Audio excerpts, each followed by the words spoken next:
record? Yep. So we're going to start to record this, Richard, and then I'm going to hand it over to you.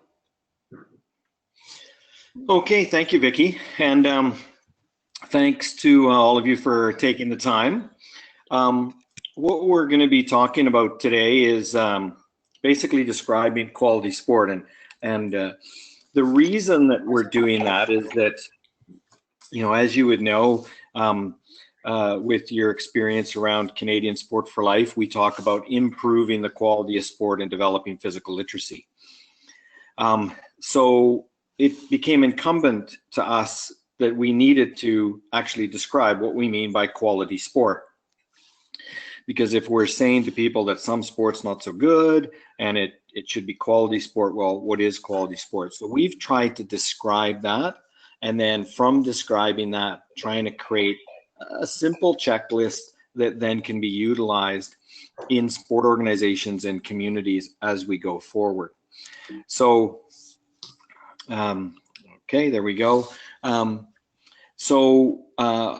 We've described it in a number of ways, and the way that we've structured this is kind of a layered approach. So I'm going to take you through the layered approach and then some simple views of it, and then we'll get to a quality sport checklist. So if I'm going too fast, or if you have a question, don't hesitate to stop me and ask that question in the moment. You don't have to hold your questions to the end. So that's the purpose of why we're trying to describe quality sport. And as you can see, it's in the draft stages, and so you know, with the bright minds, your bright minds that are in the room, certainly if you go, well, what about this? What about that? Where does this fit? Where does that fit? I certainly welcome that, because that will only have us make this stronger. So here we go.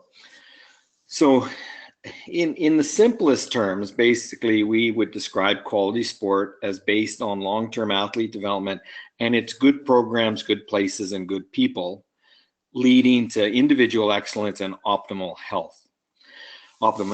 So that's at its simple and most basic level to say, well, quality sport is good programs, good places, good people. So what do we mean by that?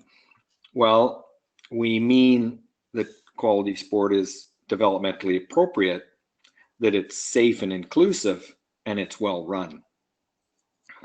So that lines up with the programs, places, and people. So then when we, and I know, you know, there are francophones in Alberta, you know, out in St. Paul and Vegreville. So we've got a bit of French for you there. So again, if we just describe that in words, we would say that it's developmentally appropriate, safe, inclusive, well run. It's based on LTAD. It's the holistic development, and I guess one of the things that we believe in, and is a constant pressure, is that we believe that you can have quality, holistic sport that is also on the road to excellence, on that podium pathway. So you can be on the podium pathway with quality sport experiences, or you can be on the pathway to being active for life, or just active for life. That there isn't this two different, you know, you're either in this high performance sport or you're in this holistic sport. We don't see that as being segregated. We believe that you can do both at once. So when we move to that developmentally appropriate or good programs, then we would describe them as being participant-centered, progressive and challenging, with meaningful competition and proper periodization. So those are kind of 4 elements that we would identify in programs. And so when we look at programs and we're reflective on the programs, are they in fact having those qualities? And when we would move to safe and inclusive, are those places, are they welcoming? Is it fun and fair? Is it holistic? Is it safe? And so when we talk about places, we're not just talking about the physical facility or the equipment. That's certainly part of it. But we're talking about the environment as well. Is it a welcoming environment for girls and women, or for new Canadians, or for Aboriginal people? Is it welcoming? And then obviously fun and fair, when we look at the fair play values, etc. Then we move to well run, and then we're starting to speak about leaders.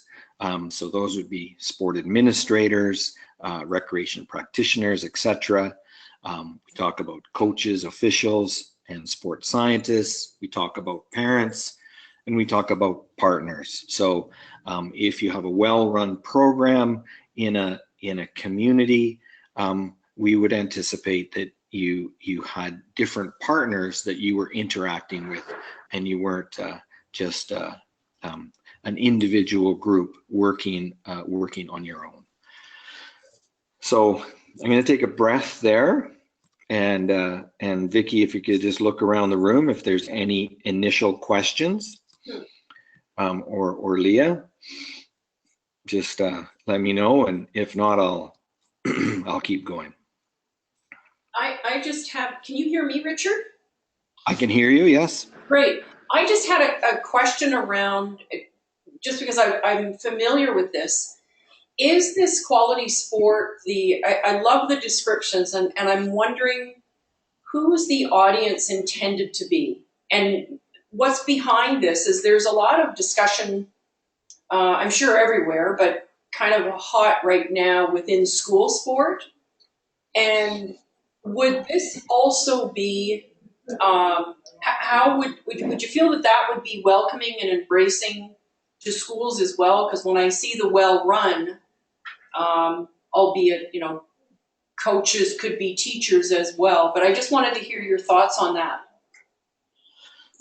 What we're trying to do in this description of quality sport is that it would go across all levels of sport. So that you could take this, you could take what you've seen, and you could take it into the context of school sport. You could take it in the context of sport that we would describe as being in the train to win, or the learn to train, or the fundamentals. At the really the local community rec center. That the way that we're trying to describe this is that it would resonate in all sporting environments.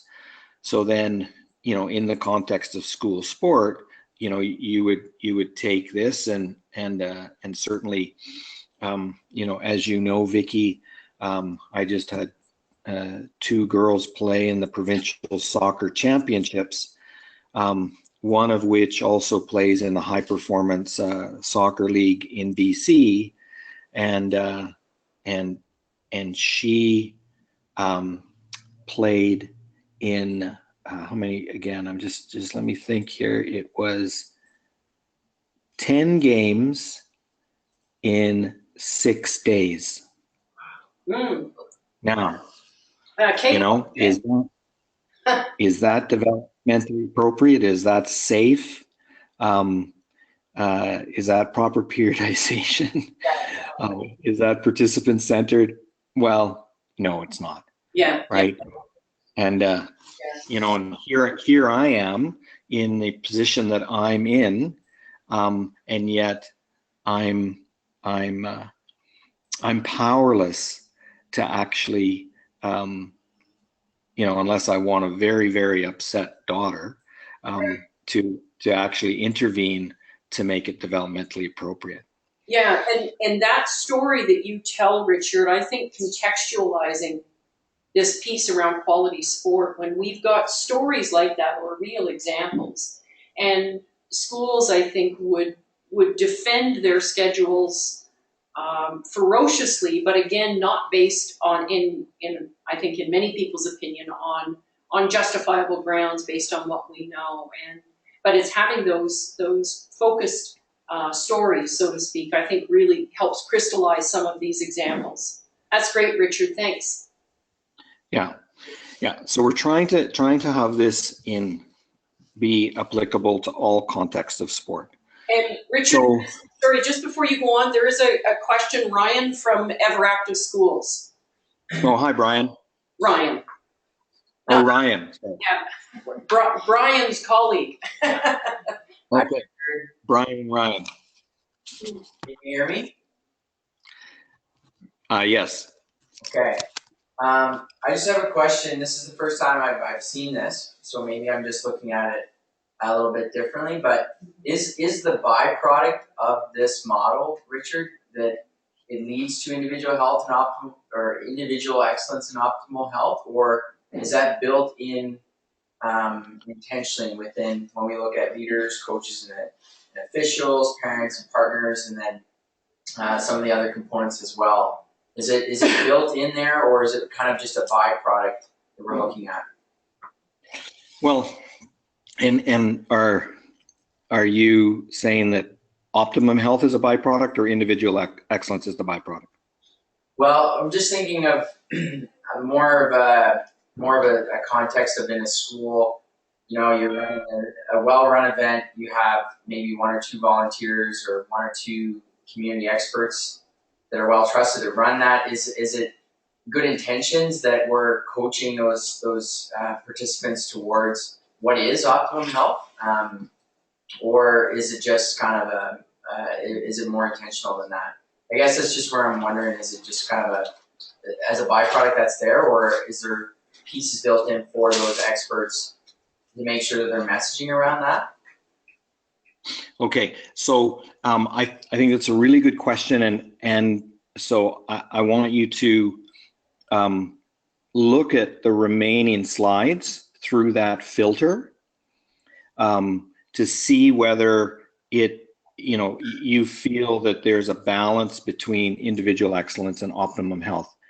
The reason that you see that the components of this basic this basic central premise here, the primary premise is it's quality sport. It's based on long-term athlete development. So all the 10 factors and the 7 stages in long-term athlete development need to be in consideration, and that it's leading to both individual excellence and optimal health. So the byproduct, I wouldn't say byproduct, but the product of quality sport, in our view, is individual excellence and optimum health. Individual excellence is contextual to the individual. So just like when we talk about physical literacy, and at physical literacy, everyone's on their individual journey. It's also with quality sport, is that everyone is participating to their individual ability. And of course, we're all differently able, and so whatever excellence is in our individual context is what we're trying to have quality sport lead to. Does that make sense? Yes, thank you, Richard. And then keep an eye on that filter as we go through. So as we so you've seen, I've just moved from the first level to the second level, and then as we go to the third level, and in the interest of time, I'm not going to unpack all of these, but when we talk about participant-centered, what do we mean by that? Well, we mean developmental age, we mean physical growth, we mean the consideration of the sensitive periods of accelerated adaptation to training, the psychosocial maturation, and it's stage-based or ability-based, not chronological age-based. And so now you're starting to drive back to the factors of long-term athlete development. It's progressive and challenging. And again, there's meaningful competition, and our simple definition of meaningful competition is that if you go into the competition, that you have an opportunity to win, that you're competitive. And then we get into proper periodization. And again, you know, whenever we use the term, it seems in Canadian sport around periodization, people go, "Oh, that's really complicated," you know, but that's really proper planning. So that's the unpacking of that developmentally appropriate, and then the same with safe and inclusive. Is it safe with proper equipment and facilities? As I said, you know, is there correct warm up and cool down, and are there proper child protection policies? I mean, that's a comment that Dr. Colin Higgs, one of our expert team, you know, has made to me over the years, is that actually child protection policies in Canada around sport are actually lagging behind many other places in the world in terms of child protection policies. So that's a component of a safe environment. Welcoming, does it appreciate diversity, barrier-free, etc. Fair, fun and fair, values-based, holistic as well. So that's in the good places, or the safe and inclusive. Then we move to well run, and you know, we then talk about yourselves that are in the room around governance and demonstrated leadership, proper policies and procedures in place, communication, you know, committed to improve. Obviously, you're here, you're demonstrating that you're part of quality sport because of your commitment to improve by coming to things like the LTAD lunches. Same with coaches, officials, sports scientists in terms of capable, competent, knowledgeable, certified, ethical. Parents are there as well, and then partners, so that there's you know, that we're working together for society's betterment in the sport programs that we're delivering. So again, that's the next layer of this, so that we move from the basic, the simple, the basic, to then the four components of each of these, and then the descriptors of what those mean. So again, then I'll take a pause, and is there any questions or comments with regards to that? Not seeing any hands. Vicky? Yeah, I'm not seeing any hands right Okay. now, Richard. Leah, are you okay at your end?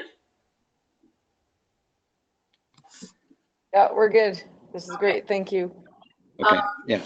I'm aching to ask about how this can be shared, but maybe I'll wait till the end, just because I've Well, that's a wonderful segue to. I didn't even rehearse. So, Whoa. hopefully you can see that on the screen. We can see, we can't see. You can't see it very well. It's quite tiny. Oops, sorry. Okay. Oh, but we're Okay. trying to do a zoom factor on it. Okay. So as you try and bring it into focus, then I will not presume that you can read it. And so what you're seeing on the screen now is a quality sport checklist, which is part of the soon to be launched on June 21st. We will be launching with the Aboriginal Sports Circle a document called Aboriginal Communities Active for Life. And within that document, we've embedded the quality sport checklist, which is based on the information that you just saw. So when we go to that checklist and we see the checklist goal is to create a positive and supportive environment. And then we go, good programs are developmentally appropriate. And then we have a checklist. And that is, the program is a National Sport Organization quality program. And there's a link to those quality programs. That the program is based on the Aboriginal long-term participant development pathway. And of course, because this is an Aboriginal document, it makes sense to link back to that document rather than the Canadian Sport for Life document. Then participant-centered, that ability, age, size, and maturity is all considered when grouping participants. The equipment and rules are modified for the ability and stage of the participants. The participants are smiling and engaged in games or activities, in brackets, are not bored. The program is consistent and sustainable. Example, runs on a regular basis, has good attendance. So that's, again, a simple checklist around participant-centered. And again, we don't presume to be perfect in this or all-encompassing, but we've captured a few components that would we would think, if that's happening, we've kind of got a participant-centered environment. Then progressive and challenging. Participants are learning new things and building upon their existing skills.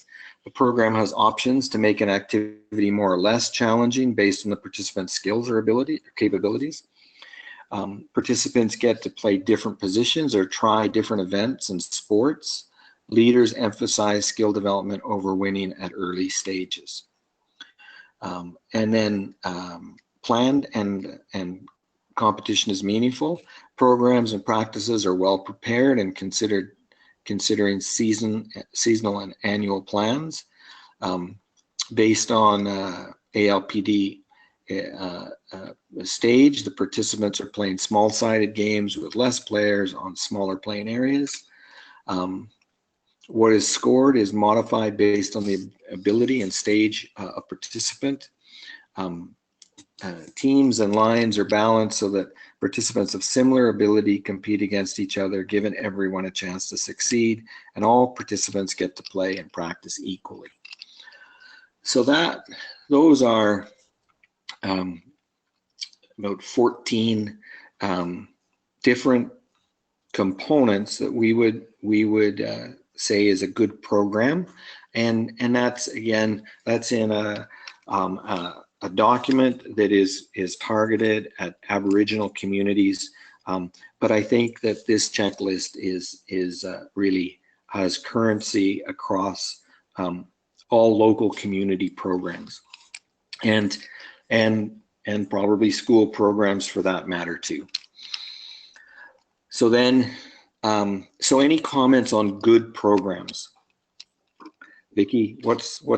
Yeah, Brian from Ever Active School. So now Brian's here too. Not to be confused with Ryan. You got Brian and Ryan? Exactly. So here's Brian. Hi, Richard. Thanks for the presentation. Hi, Brian. I like the language that sometimes we get in this, we wrestle with this within schools. We offer schools a checklist that they can tick off to determine if they're healthy or not. And usually we come to the point that we say we don't want to do that because it's limiting to maybe we're forgetting something.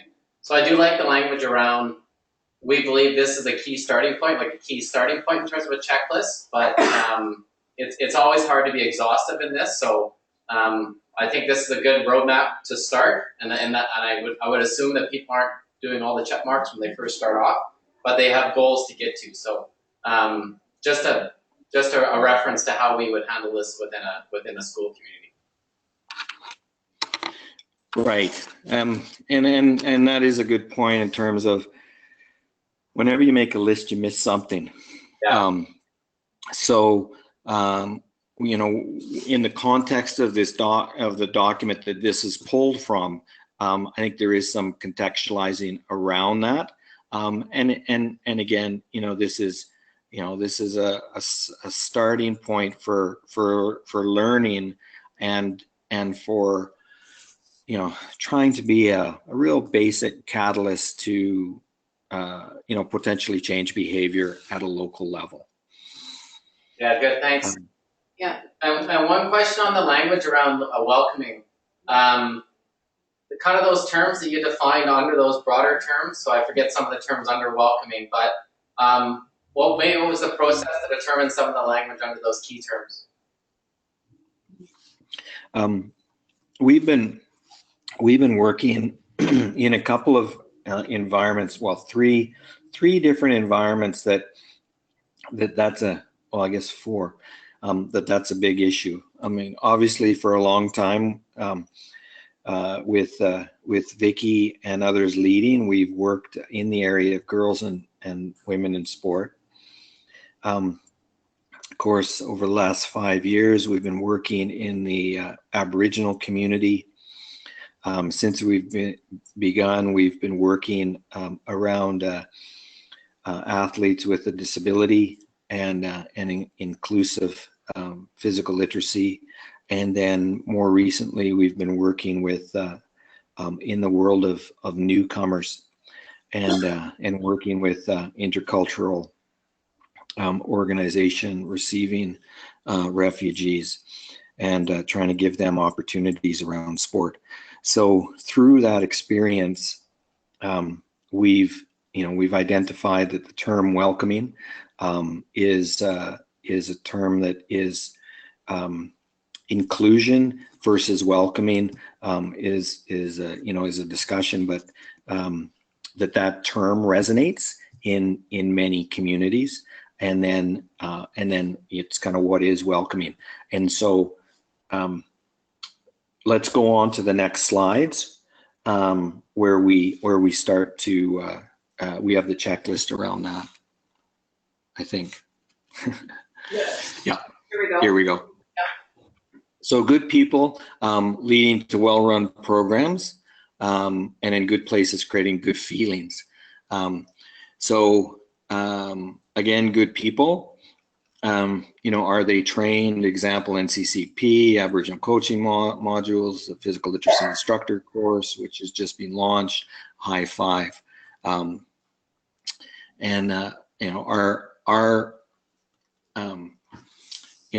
Are provided with ongoing learning opportunities. So even at the community level, any good, quality program is providing those ongoing learning opportunities, as well as mentors to build capacity for future coaches, officials, and leaders. Are following policies and procedures on child protection, concussion, and inclusion. Are following organization's stated values. So again, within that would be there would be an assumption that the organization has stated values. So that's kind of a double question. Do you have them? Or are you following them? Parents, are they knowledgeable? Again, linking to our partner, activeforlife.com. Are they respectful? Linking to the Respect in Sport Parents program. Partners, programs and organizations are partnering with the others in the community for social and community development in addition to athlete development. So again, going back to Ryan and the individual excellence versus optimum health, we would even see the quality sport programs go beyond that in the context of social and community development. And I know that you have that belief at Everactive Schools as well. And obviously in the Aboriginal community, sport is a tool for healing, because that's something in working with the Aboriginal community that is significant.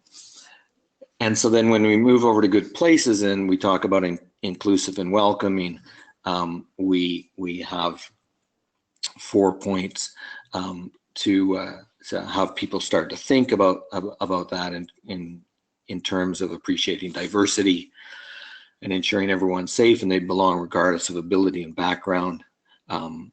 Promotional materials and programs include a diversity of images, that the facilities are accessible and for participants of all abilities, and affordable barrier-free access and navigation by both staff and signage. Then we move to fun and fair, and we link to the true sport principles, and the leaders are considering fun. One day, I'd actually like to better inform Canadians about fun, because we talk about fun all the time, and there's actually now being research done by George Washington University in Washington D.C. Around what is fun, but that's for another day. Holistic, considers the mental, physical, cultural, and spiritual aspects of the participant, develops social communication and leadership skills. Safe, the equipment is of suitable size and good condition, the facility is safe, and the space is suitable, clean, and well maintained. So again, didn't want to get carried away. Wanted to make it relatively simple. In doing that, we have 10 and 10.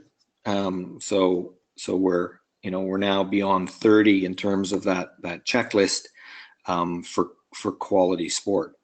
So kind of in summary, we have good programs, good people, good places.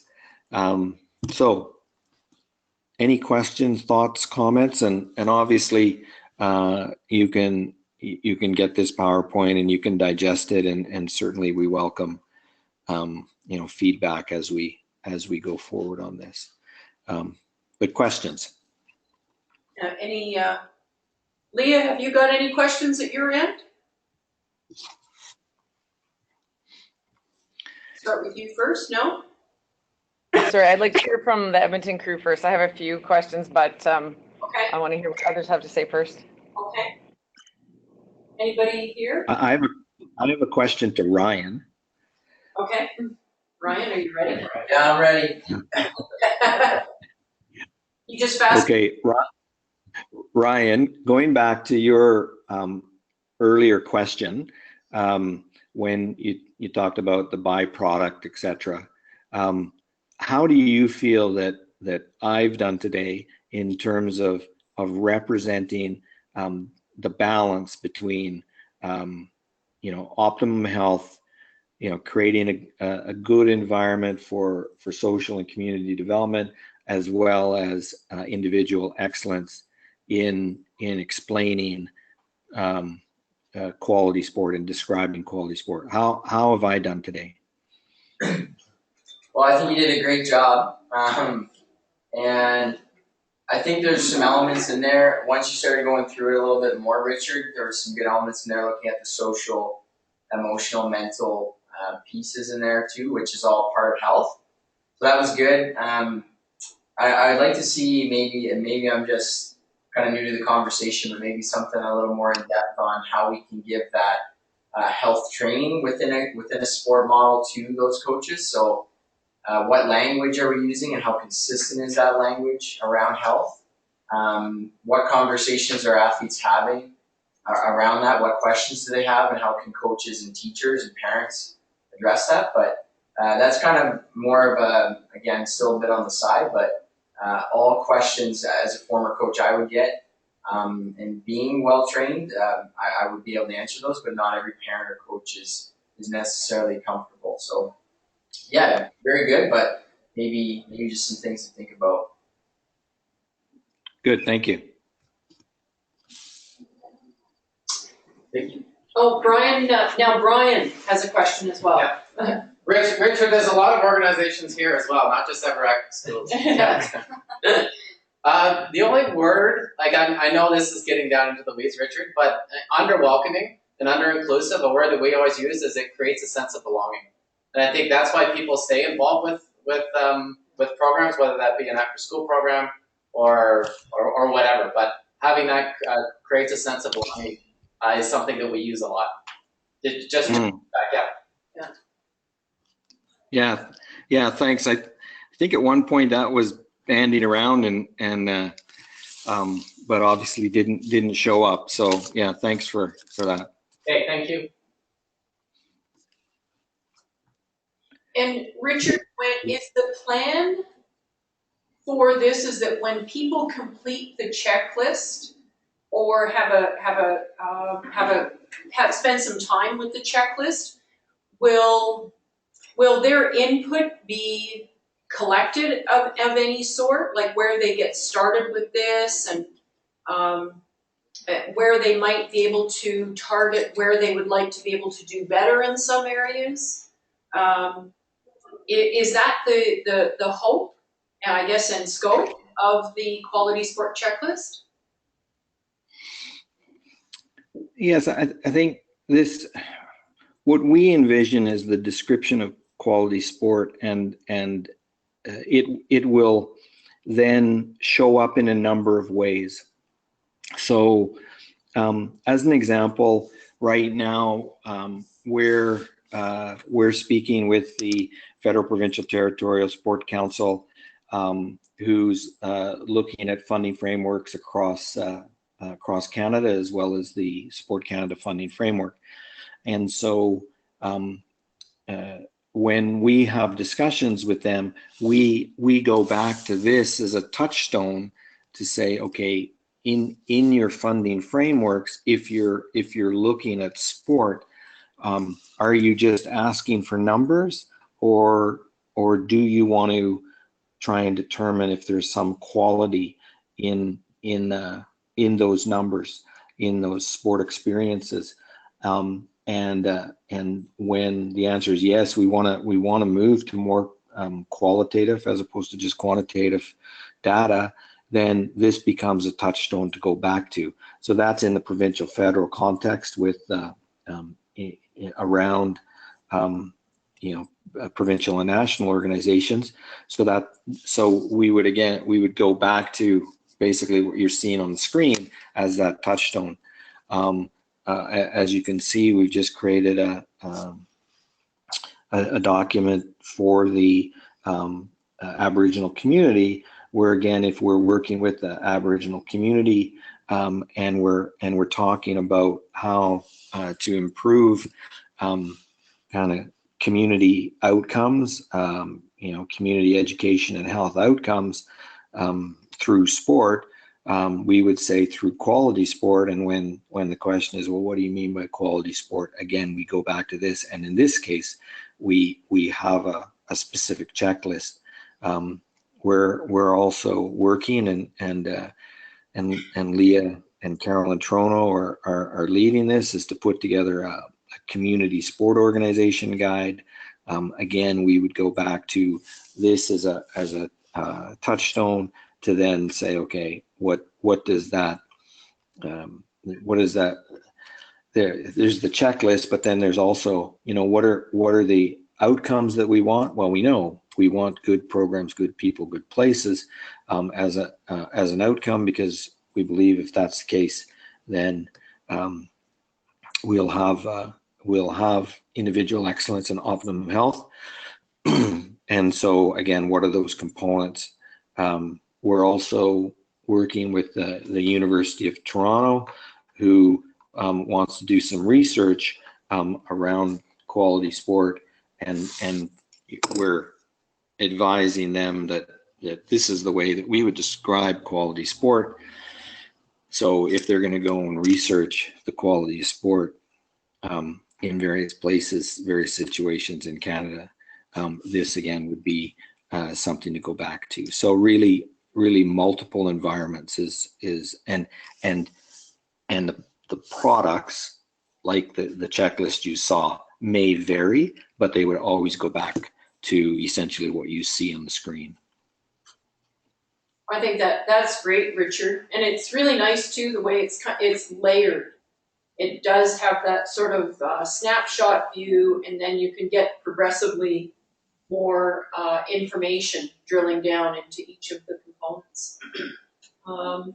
Leah, I'm going to hand it over to you for questions.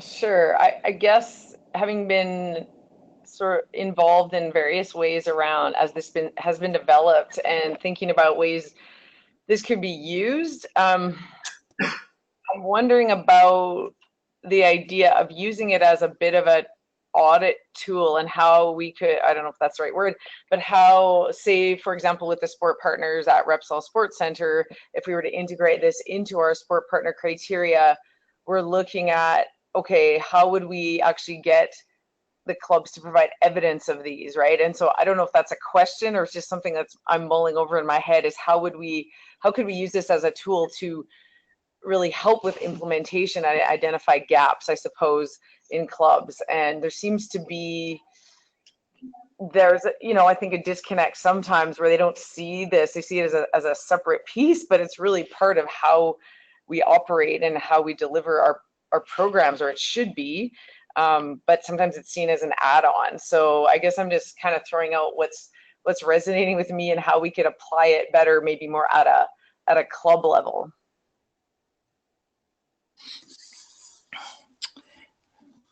Yeah, I think that you've identified, a next step, in that if we're agreeing that is the components, we certainly can swing back to the work that Club Excellence has done to see how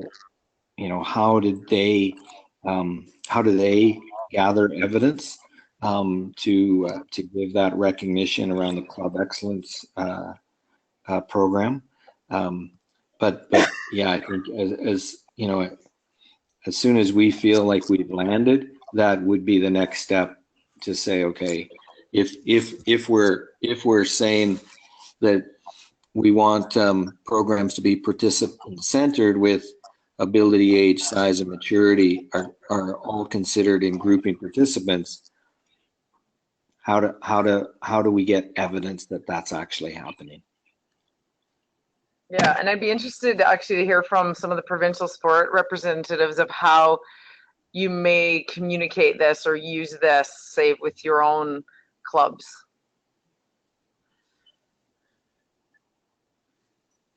Anybody? Or would you? I'm just waiting for someone to perk up here and jump on your question, Leah. Or when you get a first wash of this, do you get a sense of the feasibility of its use within your provincial sport organization? Do you see any merits to it? Are there, what are the first things that come up to you? Sebastian? This is Sebastian with Triathlon. We wouldn't necessarily use it with respect for the clubs to themselves, even though we were given that option. But this is somewhat applied to our youth development program that we revamped. And we essentially, after each camp is done that's hosted by a club, we ask sort of these questions. Like, how was the coaching at the club? How was it welcoming? Was it fun? Was the lunch good? Those kind of things. Yeah. And it's just based on an anonymous survey that ends up coming back, and we have data that way. Anybody else? Oh, Gabrielle from Fun Team Alberta. I just wanted to make a comment on the greatness of this tool. I think it is the first time that I'm seeing it today, so I think it has great merits on it being used, I guess, as a standard for all programs that we get to offer. I'll definitely bring it back to my association and analyze it, maybe translate it into, as I said, a standard for all the programs that we get to offer. So just wanted to say that this is a great tool, and I think it's very useful for organizations to use in their own club and program. That's great. And that is great. And I think my sense is that you all have your own version of this, whether it's and each of your coaches and each of your clubs have their own version of this. So if we all wrote down what we thought a quality sport experience looked like, there would probably be a lot of overlap. And I think the idea behind this, and Richard can correct me if I'm wrong, is that we have, we're all coming from a common place, using a common language, and then our job as, sport leaders, I suppose, or mentors, is to help then with the implementation of that, right? So, I'm really excited about where this is going, the potential for it, and really interested in your feedback as those provincial associations and addressing any kind of opportunities, I guess, or barriers that you see to this. I would also add that the checklist kind of reminds me of the Becoming a Canadian Sport for Life community, in that a number of the statements, I think there would be good, might actually ignite some conversation around, oh, I wonder what this means, or what does this look like? For example, when Richard gave the example of his daughter's recent soccer experience, 10 games in 6 days, that to me would be again, the context of where planning and appropriate competition has been violated. A strong word, but again, that to me is not an appropriate competition in support of youth development. Because I know the temptation of people when they see these statements to one of two things is that they will interpret in a way that satisfies what they're already doing. Like, oh yeah, I'm doing that. It's participant-centered. And then the other one is that they again self-select those items, saying, well, we do a really good job on our coaches, so the places are less important for people. But as you say, Richard, it's not about achieving everything, but I think this is an excellent ignition point for getting this conversation going. Well, thank you. And the reality of what we've been doing, and when I say we, it's Canadian Sport for Life, it's Sport Canada, it's provincial governments, it's provincial sport organizations and national sport organizations, is we all try and deliver quality sport to communities. However, in our kind of community-driven sport model that we have in Canada, we have a variety of quality at the community level. So this is really us moving to try and really be a catalyst for increased knowledge at the community level, so that there's actually a realization that, wow, if I instead of the individual privateer running a triathlon program, that I should actually have my kids sign up for a Triathlon Alberta, Canadian Triathlon Canada or program, because it has the components of quality sport. And so it's really that kind of getting to the, trying to get to the community and be a catalyst for change in terms of what's being delivered in the community. Yeah. I'm looking at the time. We've got probably about 2 minutes to do a nice wrap up. Leah, is there anything more from your end? No, thanks everyone, and thanks Richard. Yeah, and Any last comments or requests from our group? Oh, Gary Shelton has one request or comment. Richard? Hi, Richard. Hi, Gary. As always, can we get this in a PDF, please? This slideshow. Are you said you're okay to share the slide presentation with us? Yeah, I caught probably every second word that Gary said there, but I'm happy to send that off to Vicky and Leah, and you guys can distribute it as you see fit. Perfect. That's very kind. Thank you, Richard. No other. We're good. So, Richard, I know how wicked busy you are. In fact, I don't even know what part of the world you might be in right now, but we are so grateful that you've connected with us today. This is our last LTAD lunch while we take the summer off with July and August. So it was a wonderful way for us to convene around this really excellent quality sport presentation. So on behalf of Leah and Calgary and everybody here, thank you, thank you, thank you. And I look forward to seeing you soon in June. Okay, I look forward to seeing you as well. And to all my friends in Alberta, happy Stampede season. And we look forward to catching up in the future. And thanks for your comments today. That's great. Thanks, Richard. All the best to everybody in the office. Bye, Leah. Bye. Thanks, everyone.